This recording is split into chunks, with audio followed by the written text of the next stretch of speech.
और इधर मध्य प्रदेश के शिवपुरी जिले के ऐतिहासिक नरवरगढ़ किले से चोरी हुई 400 साल पुरानी तोप के मामले में पुलिस को बड़ी सफलता मिली है। राजस्थान के करौली जिले से 2 आरोपियों की गिरफ्तारी हुई है और वारदात में इस्तेमाल किया गया वाहन भी जब्त कर लिया है। लेकिन सबसे बड़ा सवाल अभी भी बरकरार है कि आखिर 400 साल पुरानी वो ऐतिहासिक तोप कहां है। ऐतिहासिक धरोहर पर डाका, राजस्थान में छुपे बैठे थे आका।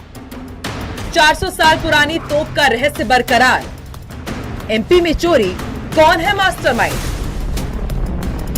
नरवरगढ़ मध्य प्रदेश का ऐतिहासिक किला, जहां सदियों पुरानी धरोहरें आज भी इतिहास की गवाही देती हैं। लेकिन 15 जुलाई की रात इतिहास का एक बेशकीमती हिस्सा चोरों के निशाने पर था।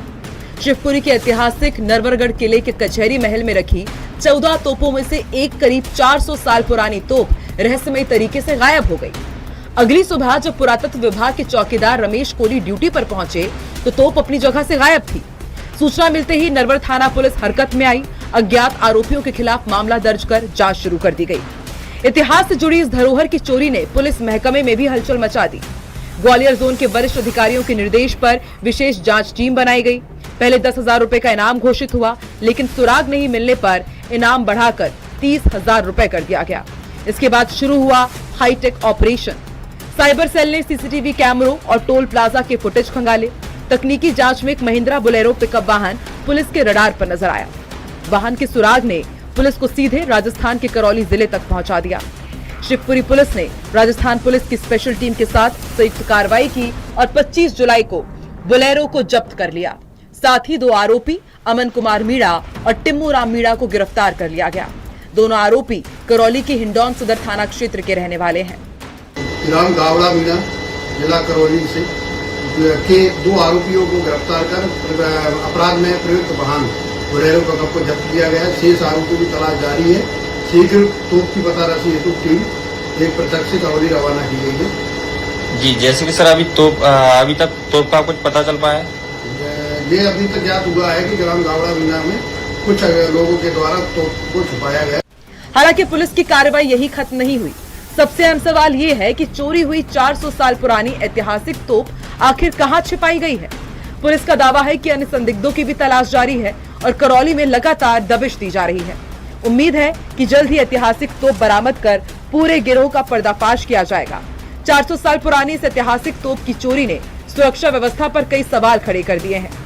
फिलहाल 2 आरोपी पुलिस की गिरफ्त में हैं, लेकिन जब तक 400 साल पुरानी तोप बरामद नहीं होती तब तक इस सनसनीखेज चोरी की कहानी अधूरी रहेगी। न्यूज़ 18 राजस्थान के लिए करौली से धर्मेंद्र की रिपोर्ट।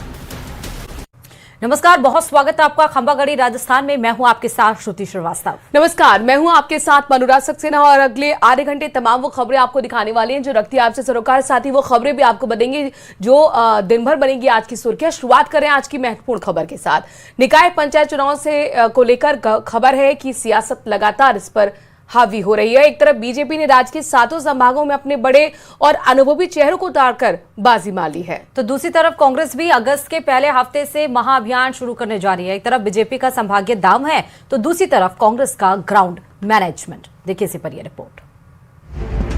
राजस्थान में आगामी नगरीय निकाय और पंचायत चुनाव का आधिकारिक ऐलान भले ही अभी बाकी हो, लेकिन प्रदेश में सियासी पारा चढ़ना शुरू हो चुका है। सत्ताधारी बीजेपी ने जहां अपनी संगठनात्मक बिसात बिछाते हुए बढ़त बना ली है, वहीं मुख्य विपक्षी दल कांग्रेस भी अगले महीने से मैदान में उतरने का पूरा खाका तैयार कर चुकी है।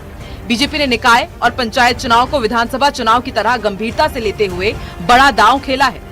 7 संभागों के लिए बीजेपी ने समितियां गठित कर दी है। ये समितियां संभागीय स्तर पर चुनावी अभियान संभालेंगी।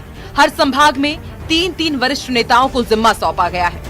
इन सभी को स्थानीय स्तर पर चुनाव प्रबंधन की कमान सौंपी गई है। और खास बात ये है कि इन समितियों में सांसद, पूर्व मंत्री, पूर्व सांसद शामिल हैं।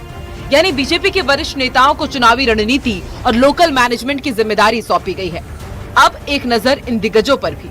जयपुर में घनश्याम तिवारी, प्रभुलाल सैनी और लालचंद कटारिया जिम्मेदारी संभालेंगे। जोधपुर में ओमकार सिंह लखावत, सीआर चौधरी और हेमराज मीणा को जिम्मा मिला है। भरतपुर की जिम्मेदारी अरुण चतुर्वेदी, हरिराम रणवा और शंकर सिंह राजपुरोहित पर है। कोटा का जिम्मा सीपी जोशी, अर्जुन लाल मीणा और अजीत मेहता को मिला है। अजमेर की बात करें तो यहाँ अशोक परनामी, ज्योति मिर्धा और देवजी पटेल मोर्चा संभालेंगे। उदयपुर में राजेंद्र राठौड़, नारायण पंचारिया और जसकौर मीणा कमान संभालेंगी और बीकानेर में यही कमान मुकेश दाधीच, जसवंत सिंह बिश्नोई और संतोष अहलावत संभालेंगे। वहीं दूसरी तरफ कांग्रेस भी पीछे रहने के मूड में नहीं है। प्रदेश कांग्रेस अध्यक्ष गोविंद सिंह डोटासरा का दावा है कि पार्टी पूरी तरह तैयार है और अगस्त के पहले सप्ताह से बैठकों का दौर शुरू हो जाएगा। संगठनात्मक गतिविधियों को गति दी जाएगी। नगर, जिला और ब्लॉक स्तर पर बैठकें होंगी। स्थानीय स्तर पर तैयारियों की समीक्षा की जाएगी। तमाम प्रभारी कार्यकर्ताओं और आमजन से सीधे संवाद करेंगे और फिर लोकल फीडबैक के आधार पर आलाकमान को रिपोर्ट सौंपी जाएगी।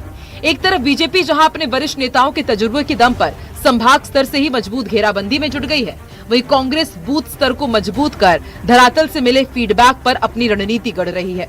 अब देखना होगा कि चुनाव की तारीखों के ऐलान से पहले शुरू हुई ये जोर आजमाइश चुनाव नतीजों में किस पार्टी के सिर जीत का ताज सजाती है। Bureau report, news 18 Rajasthan. चलिए अब मौसम से जुड़ी बड़ी खबर आपको बता दें, एक बार फिर से मानसून एक्टिव हो गया है। इस सिस्टम का असर आज से प्रदेश के पूर्वी जिलों में देखने को मिलेगा, जैसे भरतपुर, जयपुर, कोटा, अजमेर और उदयपुर संभाग के जिलों में बारिश हो सकती है। प्रदेश के 10 जिलों में आज बारिश का येलो अलर्ट है। कोटा, उदयपुर संभाग के कुछ क्षेत्रों में 29 और 30 जुलाई को भारी बारिश की संभावना भी है। मौसम विभाग के मुताबिक इस सिस्टम का असर राजस्थान में 1 से 2 अगस्त तक रह सकता है। इससे पहले रविवार को बाड़मेर, जैसलमेर और पाली जिले में बारिश हुई। जालोर, बाड़मेर, सिरोही, अजमेर के अलावा भरतपुर में कहीं कहीं हल्की से मध्यम बारिश हुई है। तो मौसम से जुड़ी बड़ी खबर है, 10 जिलों में आज बारिश का येलो अलर्ट है। हालांकि धीरे धीरे मानसून की रफ्तार कम भी हो रही है। 1 से 2 अगस्त तक ये मानसून एक्टिव रह सकता है। एक बार फिर से मानसून एक्टिव हुआ। 4 तस्वीरें इस समय है। आफत की बारिश, किस तरह से सड़कें दरिया बन गई हैं, भारी बारिश की वजह से सड़क भी बह गई है।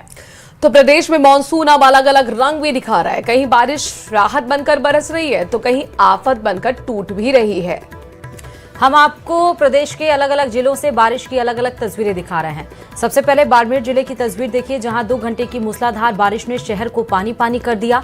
चौहटन में पहली ही तेज बारिश ने सड़क और सुरक्षा दीवार की गुणवत्ता पर सवाल भी खड़े कर दिए। उधर झुंझुनू में बारिश ने किसानों के चेहरों पर मुस्कान ला दी है, जबकि दौसा में लंबे इंतजार के बाद हुई बारिश ने राहत भी दी और नगर परिषद की तैयारियों की पोल खोलकर रख दी।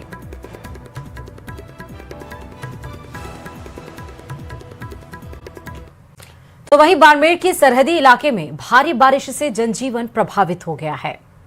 तामलूर समेत आसपास के गांव में खेतों और घरों में चारों ओर पानी पानी नजर आ रहा है।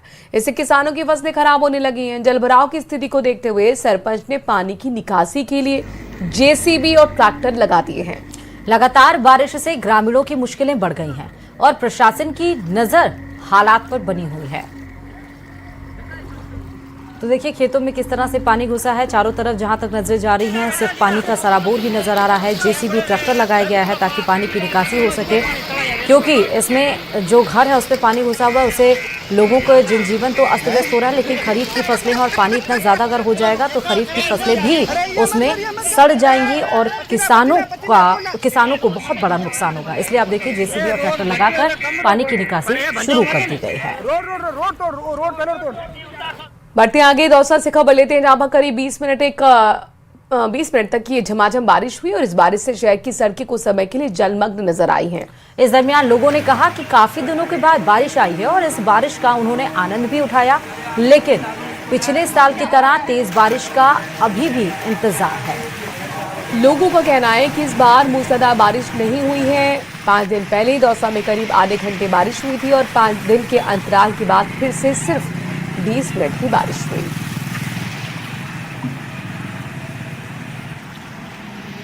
एक बहुत सुहाना मौसम हो गया है।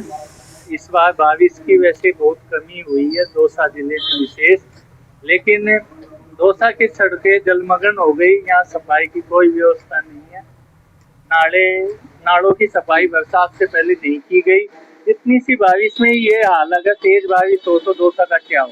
लगभग 4-5 दिनों से बारिश नहीं आ रही थी। आज मौसम थोड़ा बरसात का हुआ, बरसात आई, काफी टाइम आई और चारों तरफ पानी पानी भर गया है और हमने एंजॉय किया बरसात में और काफी लुत्फ उठाया बरसात का। और इधर बांसवाड़ा जिले में लगातार हो रही बारिश से लोगों की मुश्किलें भी बढ़ गई हैं। शहर हो या फिर ग्रामीण इलाके, कई प्रमुख सड़कों पर बड़े बड़े गड्ढे बन गए। इससे वाहन चालकों को आने जाने में परेशानी हो रही है। बता दें आपको कि जल भराव और फिसलन के कारण हादसों का खतरा भी बढ़ गया है।